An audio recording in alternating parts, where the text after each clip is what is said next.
যে ধন্যবাদ। জ্বালানি তেলের অবৈধ মজুদ এবং চোরাচালান ঠেকাতে সরকার কিন্তু বেশ কিছু উদ্যোগ নিয়েছে।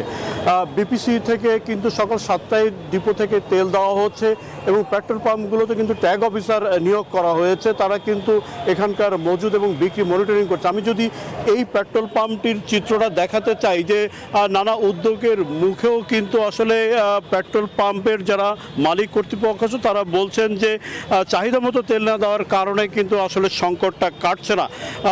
আমরা এখানে যখন এসেছি তখন দেখেছি যে আসলে উদ্বেগ উৎকণ্ঠার মধ্যে কিন্তু এই গ্রাহক যারা যানবাহন চালক তারা কিন্তু অপেক্ষা করছেন। এটি হচ্ছে মেঘনা petroleum pump, model service pump. এখানে কিন্তু এই মুহূর্তে কোনো অকটেন নাই। কিছু পেট্রোল সরবরাহ পাওয়া গেছে, সেই সরবরাহ পাওয়ার পরেই কিন্তু আজকে দুপুরের পর থেকে এখানে পেট্রোল বিক্রি শুরু হবে। তবে কিন্তু 300 টাকার বেশি কাউকেই তেল দেওয়া সম্ভব হবে না বলে এখানকার পেট্রোল পাম্প কর্তৃপক্ষ জানিয়েছেন। আমরা যে তথ্যটুকু পেয়েছি, এখানে যে জটিলতাটুকু তৈরি হচ্ছে সেটা হচ্ছে এজেন্ট প্যাক পয়েন্টগুলোকে আসলে তেল সরবরাহ বন্ধ করা হয়েছে।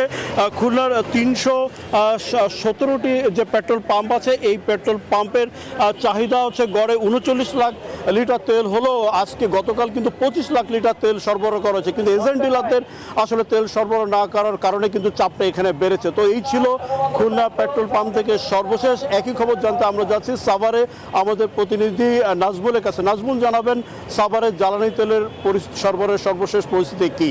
নাজমুল।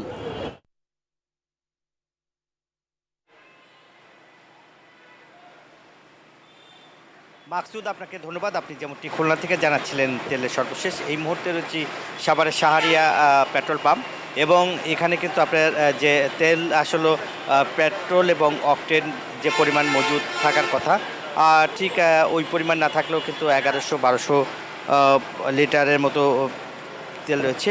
এবং দেখছেন যে মানুষ কিন্তু আসলে গাড়িতে তেল পাচ্ছে না, তারা কিন্তু যে দেখছেন যে ব্যারেল নিয়ে এসেছেন এবং দেখছেন যে মোটরসাইকেলে যারা গাড়ি বা অকটেনের জন্য কিন্তু দীর্ঘ লাইন দিয়ে কিন্তু অপেক্ষা করছেন। এই বৃষ্টির মধ্যেই কিন্তু তারা অপেক্ষা করছেন এবং দেখতে পাচ্ছেন যে তারা পেট্রোল নেই এখানে লিখে দিচ্ছে এবং বলা যাচ্ছে যে কিছু অকটেন রয়েছে এবং সেগুলোও কিন্তু ট্যাগ অফিসার না থাকার কারণে আসলে তেলটি আসলে দিচ্ছে না বলে জানাচ্ছেন। এবং আমরা দেখেছি যে 26 জন ট্যাগ অফিসার 52টি যে পেট্রোল পাম্প রয়েছে সেগুলোতে আসলে নিয়োগ করা হয়েছে এবং ট্যাগ অফিসারগুলো কিন্তু আসলে সকালে কোথাও দেখা গেলেও কিন্তু এখন কিন্তু আমরা দেখছি যে প্রায় 6টি পেট্রোল পাম্পে গিয়েছি, সেখানে ট্যাগ অফিসার কাউকে দেখা যাচ্ছে না এবং বলছে যে একজন ট্যাগ অফিসারকে কিন্তু 2টি করে পাম্পের দায়িত্ব দেওয়া হয়েছে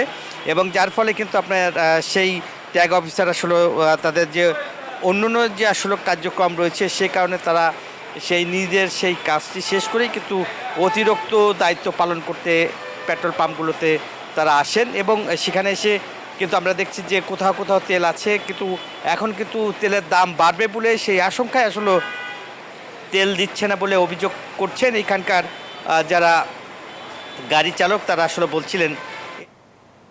নাজমুল, ধন্যবাদ আপনাকে। 200-র বেশি সার্ভিস ও ফিচারে লেনদেনের সব বিকাশ অ্যাপে সম্ভব।